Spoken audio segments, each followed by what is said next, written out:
Para quem está assistindo essa videoaula, esse treinamento começa agora. Temos aqui um exercício simples e bastante proveitoso, tá, nessa aula. Então, nós vamos falar sobre honeypots. Vamos falar aí o básico sobre honeypots. Honeypots, na verdade, ele é mais hardening do que técnicas de invasão, mas é importante conhecê-lo, ok? Afinal de contas, se você for fazer um ataque e nesse ataque constar um honeypot, você tem que saber que esse cara existe, ok?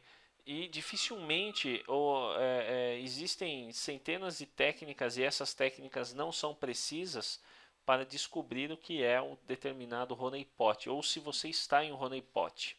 Então vamos falar sobre o conceito de honeypots, tipos de honeypots, finalidade e a topologia, tá? Depois nós vamos criar aí um serviço simples de honeypot e mostrar como é feita a monitoração desse cara, ok? Bom, então honeypot, obviamente a tradução desse cara é pote de mel, tá? Então, como diz no texto aqui, ó, honeypot, em português pote de mel, é uma ferramenta que tem a função propositalmente de simular falhas de segurança em sistemas e colher informações sobre um invasor, ok? O desafio hacker.com.br que existiu na época, que vai voltar aí a existir, ele era quase que 100% honeypot, tá? É uma espécie de armadilha para invasores. O honeypot não oferece nenhum tipo de proteção. Ou seja, ele é um simulador. Você monta um servidor justamente para que as pessoas percam o tempo delas com ele, tentando fazer invasão ou algo parecido. Mas não existe só um tipo de honeypot. Existem os honeypots de pesquisa, que era o caso do desafio hacker. Acumular o máximo de informações dos invasores e suas ferramentas. É um grau alto de comprometimento, ou seja, a chance de você invadir e destruir um honeypot é muito alta. Redes externas ou sem ligação com a rede principal, ou seja, quando você monta um honeypot, você nunca vai montar um honeypot de pesquisa dentro da sua rede. Você sempre vai deixar ela numa rede apartada. É a mesma coisa eu montar um honeypot no mesmo servidor que está o site da eSecurity. A chance do cara conseguir bypassar esse processo é muito alta. E aí o cara já tem ali a falha de segurança, ele explora, consegue bypassar. Como um caso que já foi visto, o cara criou um serviço de honeypot que deixava com que a pessoa conseguisse acesso a uma shell, ok? Aparentemente, por causa das permissões, ele não conseguiria fazer alteração na página, mas por falhas de segurança, o cara conseguiu explorar uma vulnerabilidade do kernel e aí se tornou root. Consequentemente, o cara teve controle total sobre o servidor inteiro.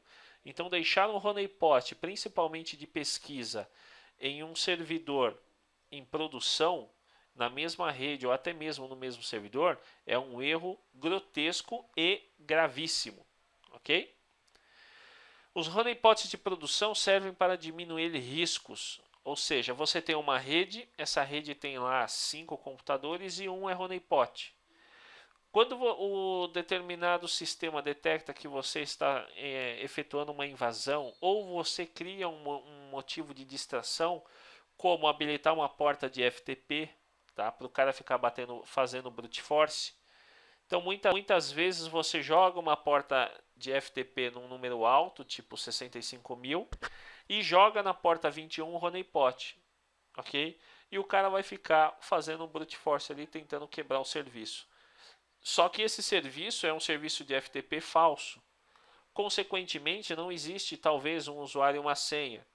E aí o honeypot fornece dados para um determinado IDS ou IPS para que ele tome as suas ações. Então você pode montar um honeypot, ele gera um determinado log, o IPS lê esse log e vai lá e faz o determinado bloqueio, ok? E desses honeypots citados, existe o honeypot de baixa interatividade, que são os mais aconselhados, tá? Então são serviços falsos, como o que eu citei agora. Ele pode abrir aí listening de TCP e UDP e te dar respostas falsas. Às vezes você coloca um usuário e uma senha e consegue acesso a um determinado serviço como o FTP. Só que você não tem arquivo, você não consegue transmitir arquivo nem receber e o cara perde muito tempo com isso, tá? Então, esse daí é um honeypot de baixa interatividade. Você tem o de média interatividade, que é um ambiente falso, que é o caso do desafio hacker. Cria a ilusão de um domínio da máquina, ou seja, às vezes o cara até consegue invadir, ele consegue criar um usuário, ele consegue listar arquivos, ele consegue fazer muita coisa, mas mesmo assim ainda não é o site original e o cara perde muito tempo. Em alguns casos, o cara consegue até fazer um defacement. Por exemplo, vamos supor que exista na eSecurity exista um honeypot de média interatividade. Lá tem uma falha de SQL injection.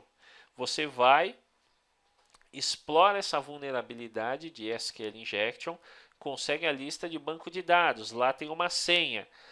Essa senha está em hash. Você leva 3 dias tentando quebrar essa hash. Consegue. Aí você vai, se loga no painel administrativo e ataca o site. Faz um defacement, apaga banco de dados, faz uma miséria. Só que isso só está aparecendo para você, ok? Você faz tudo isso daí, faz até a invasão, quando você vai mostrar para os seus amigos, ninguém consegue enxergar essa vulnerabilidade. Só que nisso você já perdeu um tempo absurdo, ok? Em muitos casos a pessoa desiste, porque ela vai ver que no site original, por exemplo, não sequer existe essa falha. E até então você está sendo monitorado. O seu IP real, o seu MAC address também, no site principal já foi bloqueado. Então você vai ter que mudar de IP, ou mudar o seu MAC address, vai ter que fazer um novo ataque do zero. Muitas pessoas acabam desistindo desse tipo de situação. Existe o de alta interatividade, que são SOs com serviços comprometidos, ok? No caso, o que eu passo para vocês, que é a avaliação final, ou em alguns casos, para o curso de hacker ético, de pentest, o pessoal baixa uma máquina virtual com o sistema operacional comprometido. Aquilo ali pode ser utilizado como um honeypot, tá? Então, são serviços que são comprometidos de propósito. Você pode fazer um honeypot, nesse caso, para estudos, tá? Ou você pode fazer isso daí para que a pessoa tenha uma interatividade alta e gaste muito tempo. O objetivo do honeypot é justamente gastar bastante tempo do determinado atacante. Bom, então nós temos aqui uma pequena diferença aí entre os dois. O de baixa interatividade, eles emulam sistemas e serviços.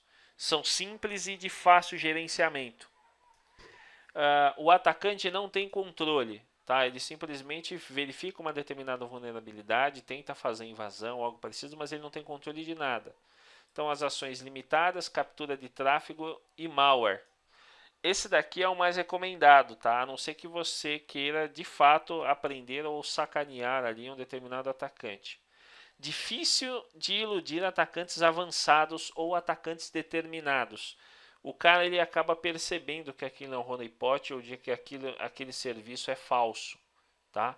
Mas para isso o cara tem que ser um cara bastante avançado, um cara que interprete e acabe analisando o comportamento de pacotes, tá? Ele manda uma determinada requisição e tem uma determinada resposta, mas algo ele começa a perceber que algo não está de acordo, tá? Então, a de alta atividade, ele executam as versões reais. Às vezes o cara instala serviços como Apache, serviço de SSH real, ok? Tem que ter muito cuidado na instalação e na configuração, tá?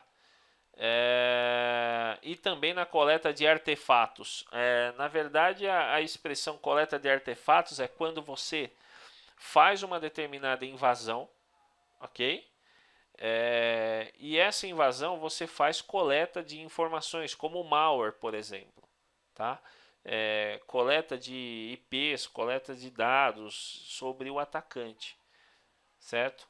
Algumas vezes existem honeypots que o cara acessa, vê que tem vários arquivos, vê arquivos até em Java, ele pega esse arquivo em Java, executa, quando executa ele recebe um backdoor, e aí o quadro se inverte. Então o honeypot, o cara vai lá, pega determinados programas que estão no servidor, executa pela curiosidade, afinal de contas ele é um invasor, né?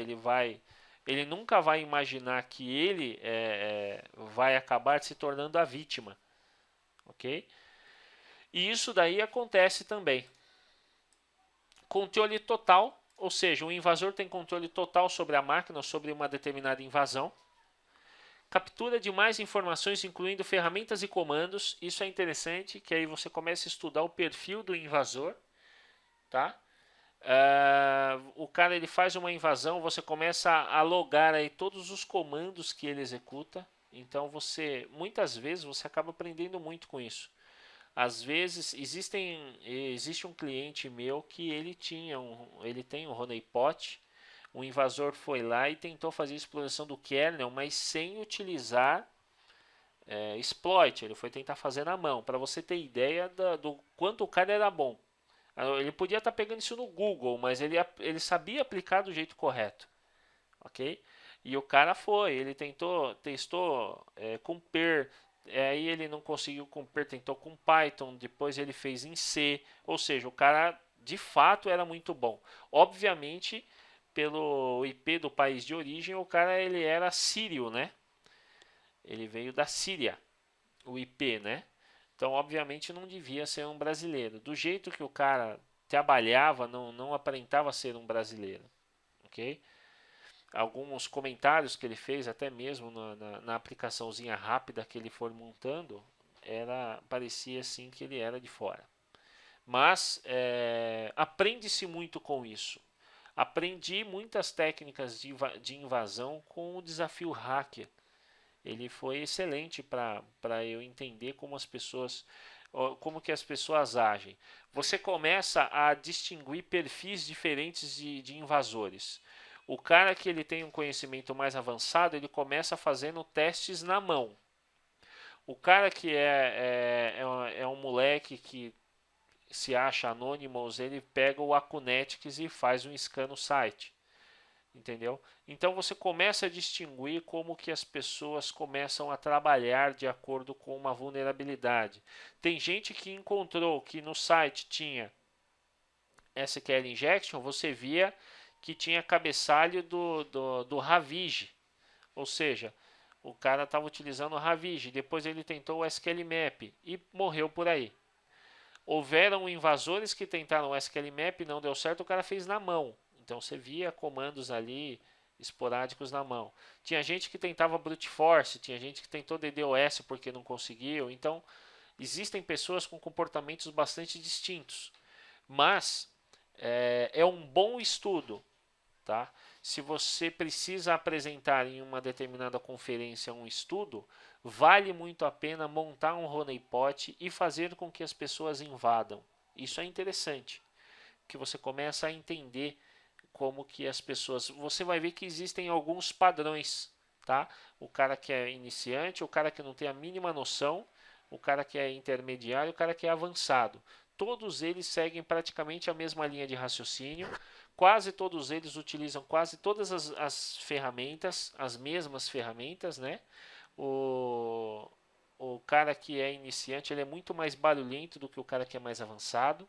Isso daí é meio que óbvio. Mas quando você começa a gerar um relatório e nesse relatório você começa a ver isso daí, acaba sendo um negócio até meio que prazeroso. E aí você começa a seguir uma determinada linha de raciocínio. Então, difícil de distinguir de um sistema de produção, ou seja, um de alta interatividade, você tem uma certa dificuldade de distinguir de um sistema de produção real. Em algumas vezes, como já foi dito, ele cria uma determinada rota para que quando você acessar um determinado site, você caia direto no honeypot, ok? E mesmo que você faça um defacement, você apague banco de dados com informações falsas, existem honeypots ao qual tem um banco de dados com falha. Esse banco de dados tem cadastros de pessoas que não existem, com números de cartões de créditos que não existem, e aí o cara faz a invasão, puxa o dump do banco de dados, põe no Facebook, ou no Facebook não, num Pastebin, se achando o foda, mas nenhuma daquelas informações batem, nem aqueles usuários e nem aquelas senhas. Então, muitas vezes isso acontece. Para vocês terem uma ideia, existem muito mais honeypots do que vocês imaginam. Então, muitas vezes você pode estar tentando fazer uma determinada invasão e aquela invasão não é real. Ok? Bom, a finalidade de um honeypot é coleta de códigos maliciosos, identificar varreduras e ataques automatizados, acompanhamento das vulnerabilidades, a motivação dos atacantes. Isso daí é legal ver qual que é a motivação dos caras. Você começa a ver que o cara, quando ele não tem muito conhecimento, ele se desmotiva muito fácil. Então ele vai lá, faz um ataque, não conseguiu, ele desiste. Ok? A correlação de informações com outras fontes é importante. Auxílio aos sistemas de detecção de intrusão. Tá? Então, às vezes você pode utilizar um honeypot para ver como que as pessoas trabalham, para que você alimente o seu IDS, tá? Com cabeçalhos, por exemplo, o SQL Map tem um cabeçalho, o Acunetics tem outro, o Nessus tem outro. Então você começa a analisar o comportamento dessas ferramentas e você começa a alimentar o seu IDS. E isso é importantíssimo. Então, para quem trabalha em uma determinada empresa e essa empresa requer bastante segurança, é importante que você entenda como que as pessoas trabalham, como que a sua empresa sofre as tentativas de ataques. É importantíssimo que, por mais que você analise o log e você entenda o que é um acesso original e o que é um ataque, você tem que tentar traduzir isso para o seu firewall ou o seu IDS. Ok? Então os dois têm que ter aí a ideia de como que você diferencia isso. Eu vi que um ataque original na porta 80, um acesso original na porta 80 começa quando a origem manda uma determinada requisição. Um ataque não. Entendeu? Então você tem que traduzir esse comportamento para o seu IDS. Ok? E isso daí é um dos principais estudos que o pessoal da área de segurança tem. Caso você vá seguir na área de pentest, é importante conhecer como funcionam os ataques. Caso você siga na área de prevenção, é importante que você entenda como são os ataques, mas também conheça as ferramentas para efetuar aí a mitigação. O que acontece muito hoje é justamente o contrário. O cara tem a teoria. O cara ele tira ali uma certificação CISSP e o cara só tem isso. Então ele tem a teoria. Ele sabe o que é um SQL Injection, mas ele não sabe como o SQL Injection executa. Eu conheci um cara formado em CISSP que sabia o que era SQL Injection, não conhecia o SQL Map. Não sabia a diferença entre Blind SQL e SQL Injection. Ou seja, ele tem a teoria, ele sabe que o código tem que estar protegido contra a SQL Injection, mas ele não tem a mínima ideia de como traduzir isso daí para o firewall ou para o IDS ou algo parecido. Então, o que existe hoje no Brasil são profissionais que estão seguindo a área teórica e são poucos aos quais estão seguindo aí a área prática, ok? Então, muito provavelmente daqui a alguns anos vai estar muito escasso de analistas de segurança da informação com conhecimento técnico, ok? Bom, manter os atacantes afastados de sistemas importantes, ou seja, você cria uma distração para ele. É igual o ladrão, quando vai entrar numa casa, ele leva ali no bolso um osso ou um pedaço de carne. Se vem um cachorro tentar atacar, ele dá a carne para o cachorro. E aí o cachorro se distrai ali com a carne. Ou seja, o cachorro é o atacante nesse caso. Então ele fica lá distraído na carne, etc. Daqui a pouco ele come a carne e vira as costas e vai embora. Ok? Então é importantíssimo também utilizar o honeypot para esse tipo de situação. Então perceba onde que você pode colocar um honeypot. Conforme o desenho, você tem aqui a internet. De cara, até mesmo antes do Firewall, de cara para a internet, você pode colocar um honeypot. Ok? Então, aí o cara pensa, o cara vai perder todo o tempo dele aqui com o honeypot, vai varrer, vai fazer diversos testes, etc. e tal. Por exemplo, você pode configurar para que a porta 80 vá direto para o seu servidor web. Você não usa serviço FTP, como eu, por exemplo. Mas você pode colocar uma porta, um FTP, para fora do seu firewall. E o cara vai tentar quebrar, vai atacar, vai fazer brute force. E você coloca até mesmo um serviço de FTP lá, com o usuário e uma senha mais ou menos. O cara consegue quebrar, viu que não tem nada, etc. Em muitos casos ele desiste. Você também pode colocar um honeypot na sua DMZ. Ok? Caso o cara bypasse o firewall e chegue na DMZ, lá tem um honeypot, ao qual ele vai perder bastante tempo. E em um caso que não deveria, mas é um caso extremo, você coloca um honeypot dentro da sua rede interna. Melhor ainda seria se você tivesse 3, como está no desenho aqui. É que esse desenho aí é sempre tudo... Na topologia é sempre tudo muito perfeito, na prática não funciona bem assim, né? Então seria interessante, o cara vai lá, perde um dia inteiro aqui nesse cara. Aí ele descobre que isso é um honeypot, ele vai lá e consegue bypassar o firewall e chegar numa outra máquina. Só que aí ele descobre que essa desgraça também é um honeypot. E ele vai fazer um ataque interno e ele cai num outro honeypot. Eu particularmente ia desistir. Pelo amor de Deus, tem muito honeypot. Ou você começa a ficar desconfiado. Fala, não é possível que tenha tantos honeypots ou que tudo isso seja honeypot. Tá? Eu conheço casos de que tudo isso daqui é um honeypot só. E aqui começaria a rede. Ok? Então, vai depender de como você quer configurar a sua rede. Ok? Bom, eu tenho aqui um sistema operacional. Certo? Nesse sistema operacional, eu tenho o Kali, ok? Que é um sistema operacional que todo mundo já conhece. E nele eu vou adicionar aqui um honeypot de baixa interatividade. Ok? Esse honeypot de baixa interatividade, existe uma ferramenta muito bacana chamada de Paintbox. Tá? O Paintbox ele não serve somente para honeypot, ele é um canivete suíço, tá? Ele tem diversas ferramentas e dentre as ferramentas que ele tem um honeypotzinho básico, ok? Então, ó, Paintbox é uma suíte de segurança desenvolvida em Ruby e orientada para sistemas Linux. Ele roda em qualquer sistema operacional que rode Ruby, Windows, Linux, Mac, etc. Tá?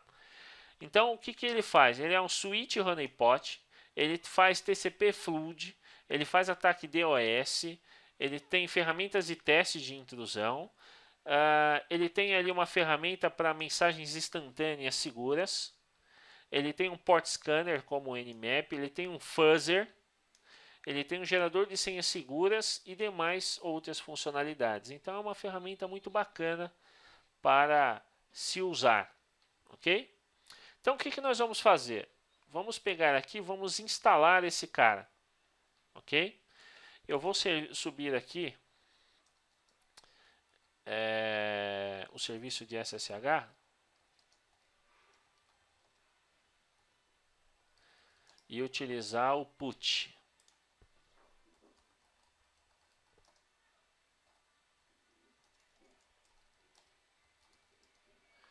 Pronto, me loguei aqui. Deixa eu aumentar a fonte para que todos enxerguem bem.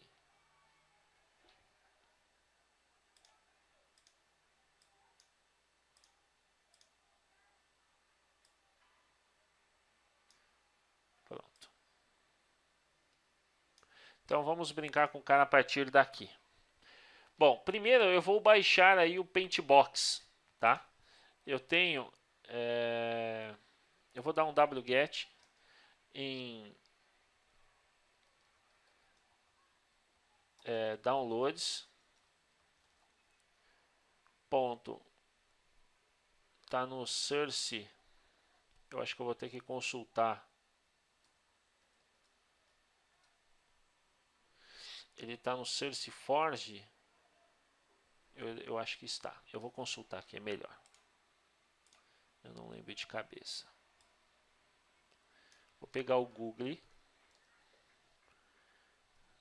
Paintbox. Eu vou utilizar a versão 1.5.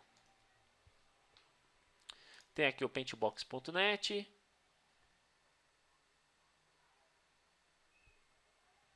Que está em branco, olha que beleza. Então vou pegar aqui no próprio SourceForge mesmo. Aqui, ó. Então, ó, Paintbox. Aqui, esse cara aqui ele está em zip. Ele está em zip para Windows. Aqui está no ForShare. Pronto, na verdade eu peguei o link aqui na apresentação. Então eu vou dar um wget, tem que tirar o espaço aqui. Tirar não, adicionar. Wget, download, SourceForge, ok? Paintbox 1.5. Pronto. Se eu dar um ls aqui, Paintbox está baixado. Então o que eu vou fazer? Vou descompactá-lo. Tar -xvf Paintbox. Pronto. Agora eu tenho uma pasta chamada Paintbox. Ok? Estou dentro da pasta do Paintbox. Esse cara ele roda em Ruby, tá? Então é só eu efetuar aqui um ponto barra Paintbox. Ok? E ele vai abrir essa telinha aqui, ó. 1, 2, 3, 4, 5. E aí você tem várias ferramentas. Por exemplo, no 1 aqui, você tem, ó, base 64 encoder, decoder. Isso é bastante útil, tá? Para agilizar muitos processos. Multidigit, hash password cracker, security password generator. Essa ferramenta, o Paintbox, é fantástico. Vou voltar aqui, vou em Network Tools. Eu tenho a NetDOS Tester, TCP Port Scanner, Honeypot, Fuzzer, DNS and Rust, para você conseguir aí obter informações importantíssimas sobre DNS e determinados Rusts, seja ele na rede ou externa, tá? MAC Address Geolocation, olha isso que bacana, tá? Diz ele, tá? Eu ainda não testei essa ferramenta, que ele mostra a geolocalização através do MAC Address. Ok? Então, tem aqui diversas outras. Para web, HTTP Directory Brute Force, HTTP Common Files Brute Force e assim por diante. Licença e contato e saída. Então, eu venho aqui em Network Tools. Número 2. Enter. Eu posso selecionar qualquer das opções. Eu vou selecionar Honeypot 3. Ok? E aqui você tem o Auto Configuration e o configuração manual avançada. Então, obviamente, vamos na manual. Número 2. E aí ele fala, qual é a porta que você quer abrir? Esta minha máquina que eu estou fazendo o teste é a 104. Eu vou dar um Nmap nela. Ó. Nmap 192.168.2.104. Vamos ver que portas ele tem aberto.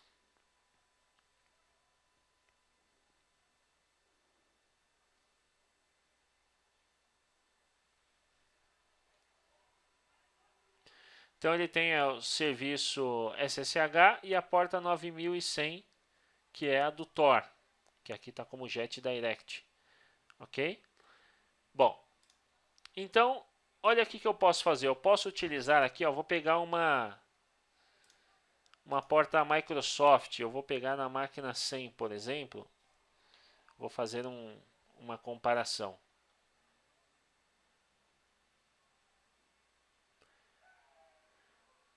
Creio eu que a máquina 100 seja um Windows. Olha quanta porta. Na verdade, o 100 é um belo laboratório. 127.001. Afinal de contas, eu estou usando o DOS, né?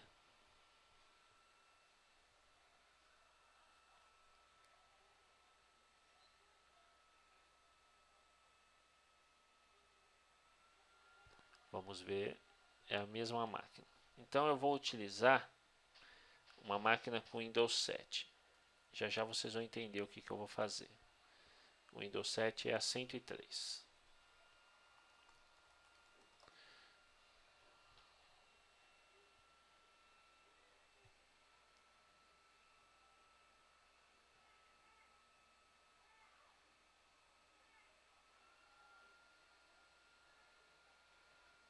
Pronto. Então, ó, perceba que eu tenho aqui a porta 135, que é o MSRPC. Isso daqui distingue que isso daqui é uma máquina Microsoft, tá? Em alguns casos, você só sai varrendo essas portas para você verificar quais máquinas são Microsoft. Dificilmente você vai encontrar uma máquina Linux com a porta 135 aberta, ok? Afinal de contas, o MS do RPC não tem muita ligação com Linux, né? Então vamos utilizar aqui a porta 135. Mensagem MSRPC. Aí ele pergunta se você quer salvar um log das intrusões. Sim, eu quero. E olha uma ferramenta bacana. Aqui ele vai mostrar qual é o endereço, qual é o caminho que ele vai jogar. Eu quero jogar no /var /log intrusão.txt. E olha que bacana isso daqui, ó. Ativar com um bip sonoro em caso haja alguma intrusão. No meu caso, eu estou utilizando máquina virtual, eu não configurei som nela. Mas é possível você colocar um bip sonoro, ou seja, você deixa para aquele alarme quando alguém tentar fazer uma intrusão. Isso daí é legal, ok? Eu vou colocar como não. E perceba, ó, o honeypot ativado. Então vamos verificar se realmente ele foi ativado. Nmap 192.168.2.104.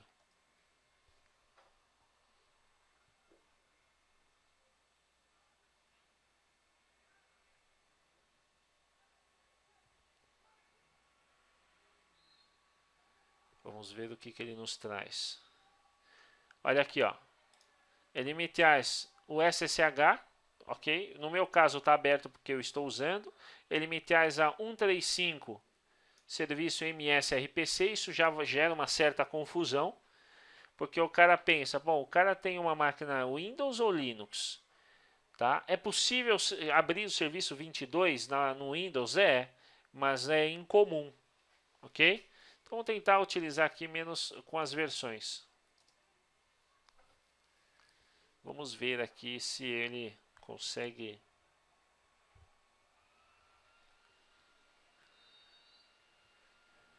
Ficou muito esquisito, né? A porta 22 é 135 no mesmo scan.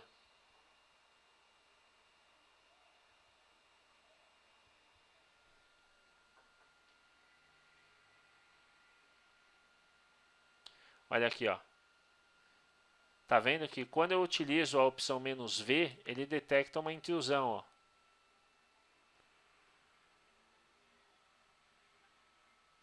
Tá vendo?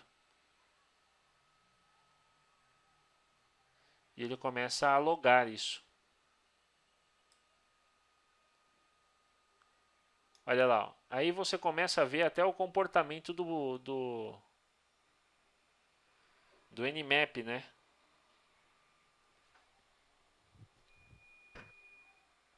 Olha como o Nmap é sangue ruim, ele fica fazendo diversos testes, ó.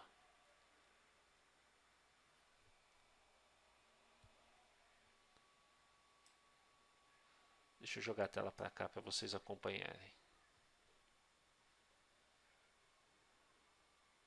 Ele fica se passando por put, tentando se conectar. Olha lá. Isso daí é só na porta 135, tá? Ele não loga a porta 22. Então, como ele achou estranho, ele vai retornar isso daqui, ó. Ele não conseguiu pegar o determinado serviço. Então, na porta 135, olha lá, ó, i686 PC Windows, e ele começa a se perder, ó. Porque para ele é um serviço completamente estranho, tá? E ele acaba confundindo um determinado atacante. Consequentemente, ele pode imaginar que isso daqui seja uma falha e continuar explorando. Entendeu? E aí, o que você pode fazer? Pode parar esse serviço aqui. Vamos lá no /var /log. E aqui você vai encontrar o intrusão.txt. E aí você pega, ó, todos os testes que o Nmap faz, ó. Ele fica tentando, fazendo um brute force até ele receber uma resposta positiva. O Nmap nada mais é do que um brute force. Quando ele recebe uma resposta positiva, ele identifica um determinado ataque. Agora vamos fazer o seguinte, ó, vamos dar um telnet. Vamos ver o que o telnet diz. 92.168.2.104 na porta 135. O cara não consegue logar. Nmap. Ah, é que eu parei o serviço também, né? Por isso que o cara não consegue logar. Jeg.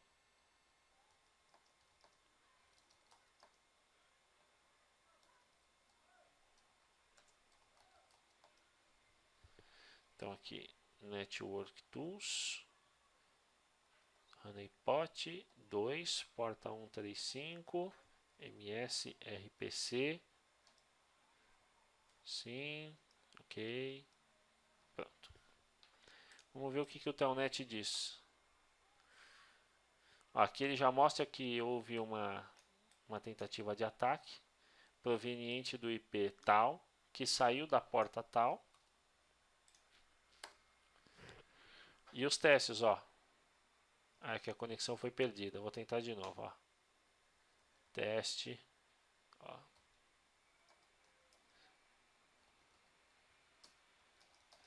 Ele encerra, ó. Existem honeypots melhores, mas esse daqui já ajuda, ó. Tá vendo? O que eu digito aqui, sai aqui, ó. E ele começa a logar isso daí.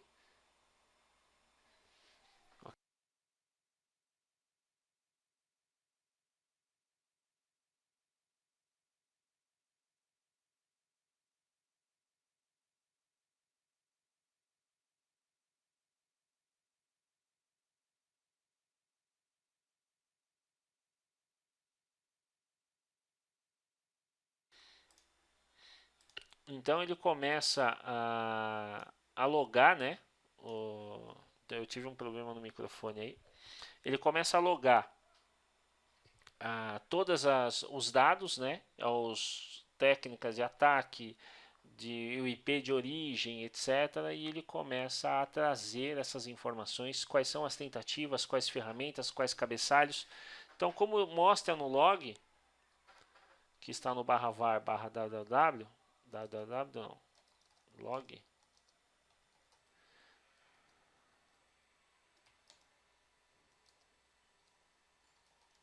você começa a ver que aqui, ó, o IP 192.168.2.100 tentou utilizar de diversas maneiras para conseguir identificar a porta que estava liberada.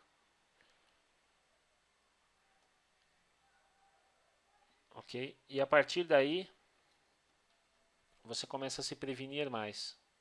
Olha o que ele tenta fazer.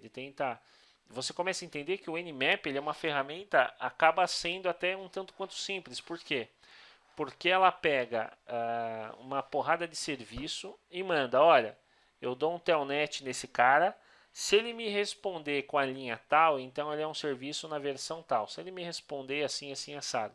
Por exemplo, se eu der um telnet na mesma 104 na porta 22, ele vai dizer aqui qual que é a versão do meu serviço SSH. Ok? E vai me trazer aqui também até o sistema operacional que estou utilizando. Ok? Isso num simples telnet. Então, quando ele pega e faz um telnet e tem essa resposta, ele compara com o banco de dados que o Nmap tem e joga lá para você.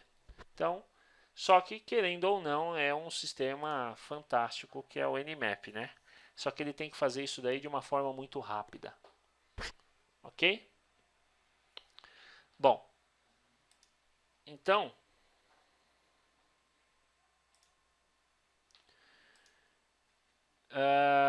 esse cara aqui é o tal do Paintbox.